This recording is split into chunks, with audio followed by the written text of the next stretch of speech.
Hello, dear friend. Steve Garai, real estate broker with Remax Action. It's a pleasure to bring you this fascinating article I came across in the Montreal Gazette recently.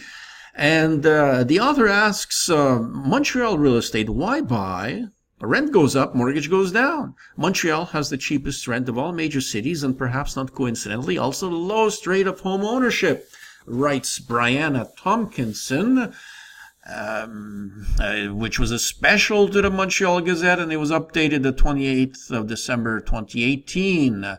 She goes on to say, when you can rent a place for the same monthly cost or even less than a mortgage payment, it's only natural to wonder why you'd bother to shoulder the responsibilities, expense, and headaches of home ownership.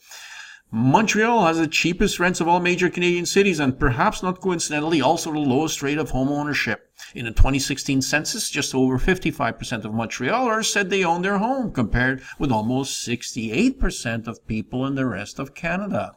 As a renter, if your oven stops working or the roof springs a leak, the landlord deals with it. When you own your own home, there's always some new maintenance issue or fix that needs your attention and cash. Why not let a landlord deal with all the headaches to do with upkeep so you can get on with living? As some personal finance pundits have pointed out, if you can find a place to rent at a lower cost than it would be to buy, you could put the money you save into other investments such as stocks or bonds instead of tying your money up in real estate. It's a savvy strategy, except for one thing. Most people won't actually do it. I mean, she's so right. In the insurance industry, there's the same argument, right? You know what? You can pay for the same level of coverage using term as opposed to a universal life policy. And with term, you can put the difference aside into an investment, and at the end of the line, you'll have more money. Sure, yeah, that makes sense. But how many people do you know that will actually do that? She goes on to say, when the monthly cost of renting is equal to or less than the cost to buy, to my mind, the math is still in favor of home ownership because you have to factor in human nature. According to the most recent annual survey from the Canadian Payroll Association, in Quebec, 63% of employees polled said they saved less than 10% of their earnings. Almost three-quarters said they have saved 1/4 or less of what they expect they'll need to retire comfortably. A nation of savers we are not. It's just too easy these days to spend not only the money we have, but also money we haven't earned yet. Almost all of us carry debt of some kind, while some of it can be considered good debt, allowing us to acquire property or start a business in the hope of improving our net worth. Much of our debt is just a hangover from undisciplined spending. Oh yeah, sure, I know a few governments like that too. When it comes down to it, most of us are just not that good at managing our money. It's all too easy to skimp out on savings when money is tight, and all too tempting to spend the money to fly to Cuba or buy a new car.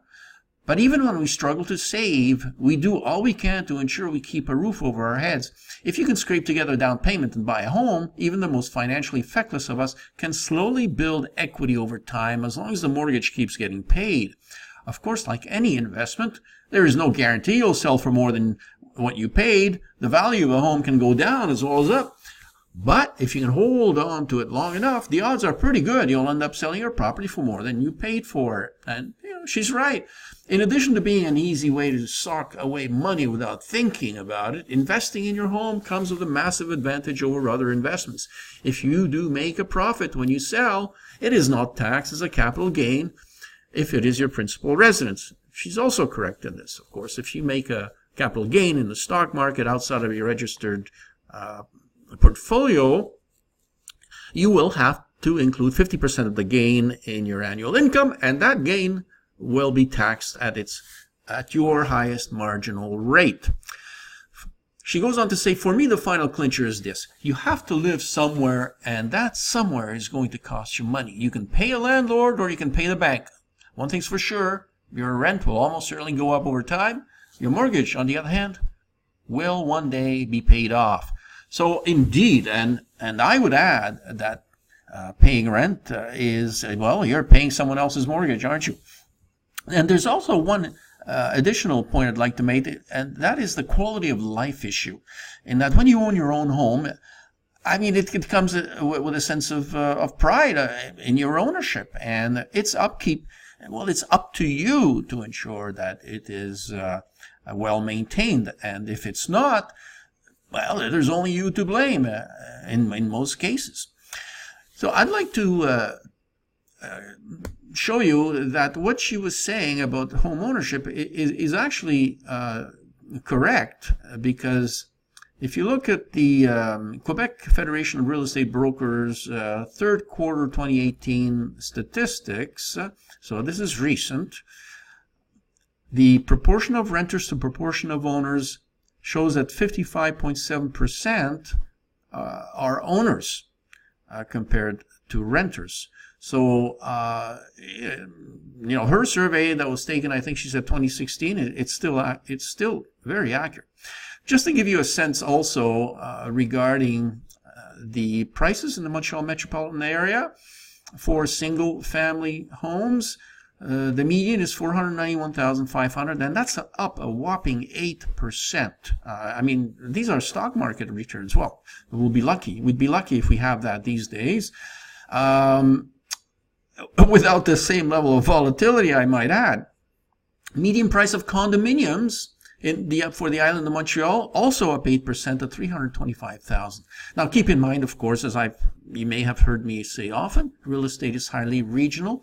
So even the island of Montreal, it's a fair generalization. I mean, take a look at the Laval, North Shore, and so on. The numbers differ to a great deal, including all the other areas that you can pause the video and check them out. So essentially, if you liked this brief presentation, smack that bell. Let me know that you liked it. Leave me your comments. Subscribe to my page and my channel. And I will leave by saying, get real estate. I'm Steve Garai, signing off, wishing you a wonderful year, and look forward to see you again. Take care.